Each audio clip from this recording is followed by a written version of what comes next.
नाजरीन, बलोचिस्तान, सिंध और खैबर पख्तूनख्वा समेत मुल्क के मुख्तलिफ हिस्सों में बारिशों और सैलाबी रेलों ने तबाही मचा दी। कई देहात ज़ेर आब आ गए, कच्चे मकानात बह गए, फसलें डूब गईं और मुख्तलिफ वाक़यात में दर्जनों अफराद जान की बाजी हार गए।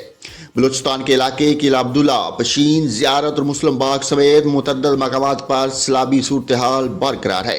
बारिशों और सैलाबी सूरत हाल के बहस पेश आने वाले मुख्तलिफ वाक़यात में मजीद 3 अफराद जान बाक हो गए। किला अब्दुल्ला में सैलाबी रेले में डूब कर बच्चा जान बाक हो गया।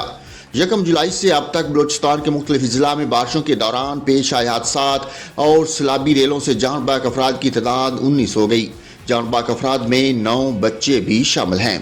बिल्ला में मूसलाधार बारिशों से कपास की तैयार फसलों को नुकसान पहुंचा, जबकि नौशकी के गड़ांग नाला में सैलाबी रेले से पाक अफगान सरहद पर दर्जनों देहातों का राब्ता मुनक़ता हो गया। PDMA के मुताबिक बलूचिस्तान के मुख्तलिफ अजला में बारिशों से 126 मकानात तबाह हो गए, जबकि 307 को जुज़वी नुकसान पहुंचा।